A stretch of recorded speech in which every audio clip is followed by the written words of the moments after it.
Everyone knows that the Ultra Killer, or 8 rapid kills, and the Chain Killer, or more than 8 rapid kills, are two of the hardest challenges in Advanced Warfare. But that's speaking strictly for the current gen consoles. Imagine then how hard it must be on the last gen consoles. Since there's no ground war mode, you're limited to game modes that only have 6 enemies. There is, however, one particular game mode on the last gen consoles that will make these two challenges possible. Infected. Now don't get me wrong, it's going to take an immense amount of skill and luck, but it definitely is possible. This is part 2 of my Ultra and Chain Killer help video. If you missed part 1, I'll link it in the outro and in the description. Briefly, however, I covered how to complete these two challenges on the current gen consoles, and that was by utilizing certain tactics in the ground war game mode. This video will cover for the last gen consoles, though I should note that current gen console users are also able to utilize this strategy, so be sure to give it a listen still. So the Infected game mode has 12 players on both last gen and current gen consoles, which again makes it the only plausible way to achieve these last two challenges on the PS3 and Xbox 360. You have several obstacles in your way, however. First, you have to be able to get a DNA bomb in this game mode. Second, you have to be able to get a DNA bomb at least 3 times in this mode, if not more. The reason for this, unfortunately, is that if you get a chain kill medal, which is the highest amount of kills you need to get, you do not get all the ones below it. So again, you would not automatically get the Ultra Killer, the Mega Killer, the Super Killer, etc. You have to earn each one individually. So that means you not only have to get a DNA bomb, but the lobbies must hold the correct amount of people in them. Chances are, if you achieve a DNA bomb, some people will leave the lobby immediately like a sore, wussy-tailed loser. Your first DNA bomb will likely get you the 8+ challenge, even if some people drop out. Now I'll discuss what to do about getting 8 exact kills later on. Obviously, getting a DNA bomb in Infected is no easy task, let alone having to get more than one DNA bomb. My objective in this video is to give you the tactics and knowledge to be able to earn such a massive accomplishment a little bit easier. Sadly, you do not know which weapons you'll have for each map in the Infected mode. In Modern Warfare 3, for example, in the lobby where you voted on the map, it also displayed the name of the weapon you got to use. In Advanced Warfare, it does not. You have the option of 8 weapons: the EM1 laser, the EPM3 laser, the ARX, the MK14, the TAC-19, the SN6, the AMR9, and the Bulldog. Weapon choice really matters, but I'll cover that momentarily. First of all, we want to make sure we are not the first infected. If you've never played the Infected game mode before, at the start of the game, players have 15 seconds until one of the 12 survivors randomly turns into an infected player. Instead of getting a knife, the first infected player will sport an RW1 pistol until he claims his first victim. Now obviously you cannot get a DNA bomb if you turn into the infected first. To combat this, as soon as you load into the infected match, just wait. You won't get kicked out for inactivity, I promise. As soon as the 15 seconds are up and the first infected player has been chosen, then you can spawn in. This almost guarantees you will not be the first infected player. Note that I said almost. Unfortunately, this isn't foolproof. If you see someone else has been infected to start and then spawn in thinking the coast is clear, sometimes that player selected will rage quit and leave the game. Now if that happens, the countdown starts back at 15. And guess what? You're now in the game and eligible to be that first random infected player. Still, it's a solid strategy that works most of the time. Okay, so let's talk tactics. An infected game that nets you a DNA bomb can be broken down into 4 stages. Stage 1, preparation. You want to stay in a good spot that limits the directions that infected players can get you from. These spots are always on the outskirts of the map. A good amount of people that play Infected know this and usually go to a spot that meets that criteria on every map, though some maps are better than others. Just watch where people go on the map before you spawn in. That'll normally give you an idea where to go. A good example is the basketball courts on the map Riot. It's generally only one direction that the enemies come from and a lot of teammates go there. There's also a good spot on the map Solar, behind where the A flag is and adjacent to the 3rd hardpoint rotation. You can clearly see all the entrances and you won't be able to be flanked. There's even a car you can use for cover, but be sure to blow it up first. One last spot that works amazingly well is on the map Detroit. Directly behind the A flag is a great area where you can back yourself in the corner. There's no way you'll be caught off guard from behind here, as your back is completely against a wall. These are the types of spots you want to look for, preferably where you have a wide field of view and no flank routes. Once you know precisely where your spot is going to be, utilize your 2 explosive drones. These things are arguably the worst equipment piece in any Call of Duty game ever. However, with that said, I find that you get the most kills by sticking them up on top of low doorways. So you want to quickly find 2 such locations and plant them there.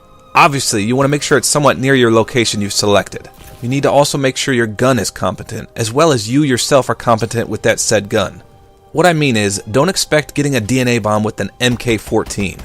However, that doesn't mean don't try. The DNA bomb that got me the kill chain medal was earned with an AMR-9, so as long as you're good enough, there's a chance.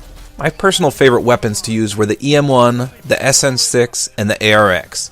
Ideally, you'll want the EM1 laser since it will never run out of ammo. Again, since weapons are random and you have no way of telling which map will have what weapons, you just have to hope for the best.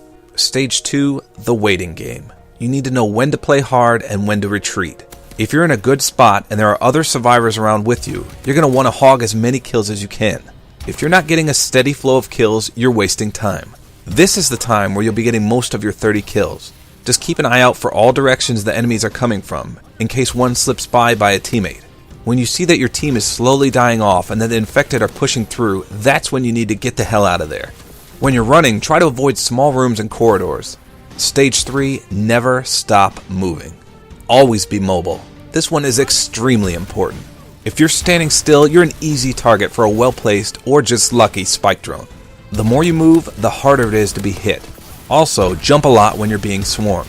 You can get out of a handful of sticky situations by just rapidly exo jumping and boosting away.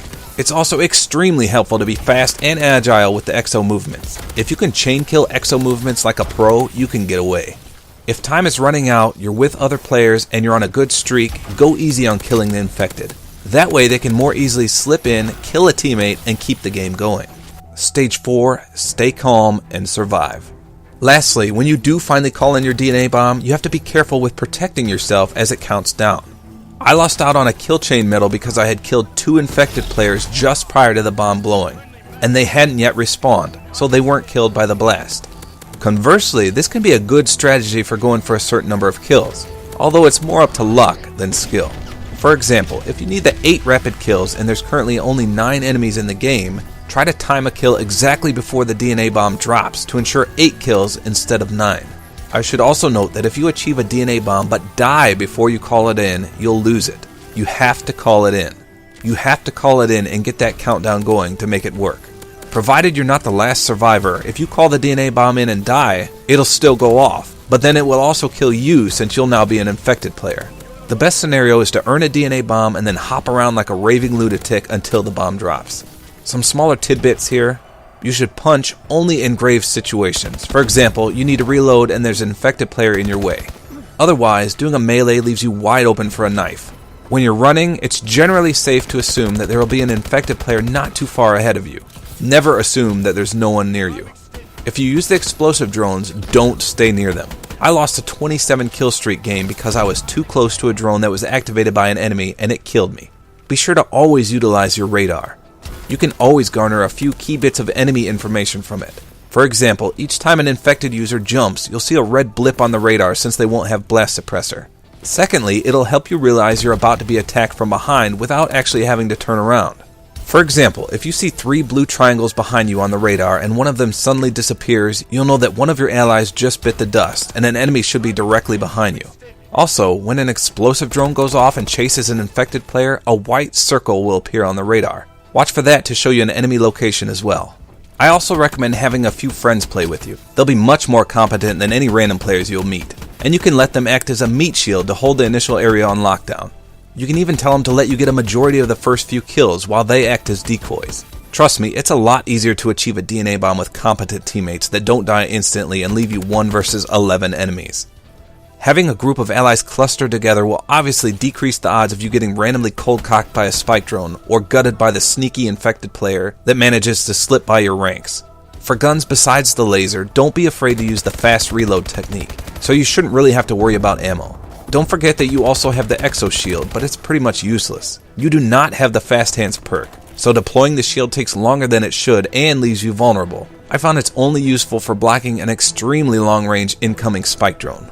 So those are my tactics. In summary, find a good spot, have a good gun, know when to fight or flight, always be swift and mobile, and be very selfish. Nothing about this challenge is easy. At least on the current gen consoles, all you have to do is be able to earn the higher up score streaks, and then you just call them in and let luck do the rest.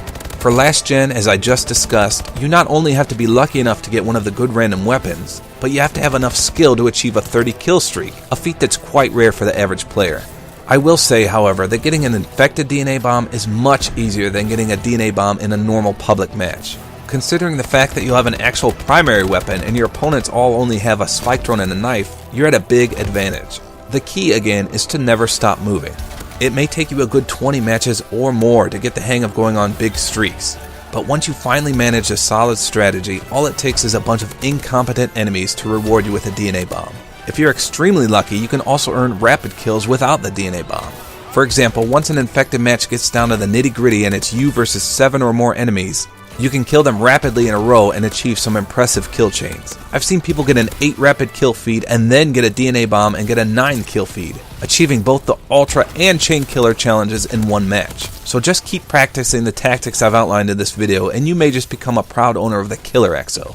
This entire scenario always seems to remind me of a huge ship about to take off. Everything must be prepared in advance in order for the ship to successfully lift off. Once prepared, you have the panicky waiting period where you have to get ready for liftoff. Then, the final countdown begins. And finally, liftoff. Internal power to enable. External power to disable. Disabled. Primary weapons to enable. Enabled. Secondary weapons to enable. Land trust. Primed. Aggregation system to enable. Enabled. Life support to enable. Electric shield to enable. Land trust. Targeting system to enable. Outside defense to enable. Laser interface to run. Twin lasers to enable.